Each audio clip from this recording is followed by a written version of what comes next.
سوال ہے کہ جب تک ہم اس قابل نہیں ہوئے کہ ہم قرآن و حدیث کے معنی کو اچھے سے سمجھ سکیں، تب تک ہم کسی کی تقلید کر سکتے ہیں یا نہیں؟ شیخ انیس الرحمن سے۔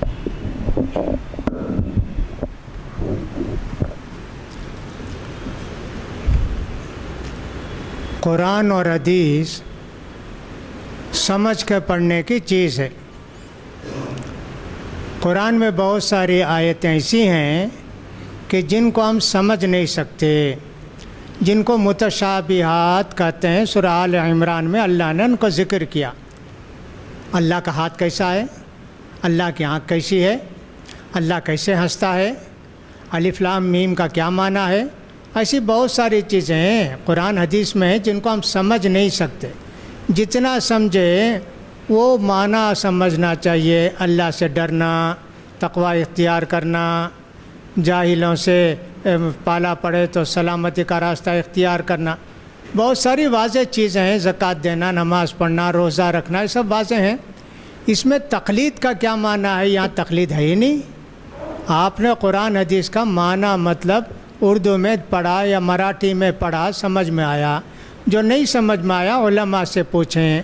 علماء کو بھی وہ متشابہات میں سے علماء کہیں گے اللہ کو معلوم، بھائی اس کا معنی ہم نہیں جانتے، معلوم ہے تو علماء بتائیں گے۔ آپ کو چاہیے قرآن حدیث پڑھیں، ایک حدیث روزانہ، 2 حدیث، 3 حدیث روزانہ، 3 آیتیں روزانہ پڑھیں، ان کو سمجھنے کی کوشش کریں معنی۔ اس میں تقلید وغیرہ کو کہ مسئلہ نہیں ہے قرآن میں۔ ہاں یہ مسئلہ قرآن میں ضرور ہے کہ جاہل یہ کہتے تھے انا وجدنا آباءنا علی امتم و انا علی آثارہم مقتدون، ہمارے باپ دادا کرتے تھے ہم بھی وہی کریں گے۔ ہاں یہ ہے، یہ سمجھ میں نہیں آتا آپ کو، اچھی سمجھ میں آتا ہے نا۔ اللہ کے رسول کو جاہل ایسا جواب دیا جب قرآن حدیث آنے کے بعد باپ دادا کی بات کو مقدم رکھیں گے، یہ بات سمجھ میں آتی ہے نا۔ یہاں تقلید کا کیا معنی ہے؟ ہاں ماں باپ دادا کی تقلید نہیں کرنا چاہیے، یہ قرآن میں ہے۔ تو یہ سوال ہی عجیب ہے کہ صاحب جب تک قرآن حدیث کا معنی اچھی طرح سمجھ میں نہ آئے کس کی تقلید کریں؟ ہاں یہ پوچھ سکتے ہیں کس کا ترجمہ پڑھیں، جب تک ہم کو معلوم نہ ہو کس کا ترجمہ ہم پڑھیں، یہ البتہ آپ کہہ سکتے ہیں۔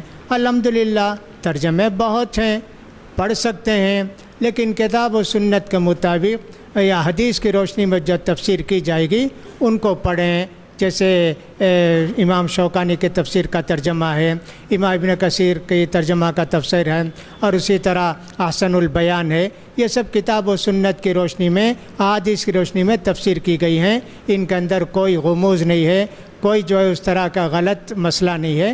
ان کی تفسیر آپ پڑھ سکتے ہیں، یہ کہہ سکتے ہیں، سوائے کسی تقلید کریں یہ سوال ہی غلط معلوم ہوتا ہے۔ السلام علیکم۔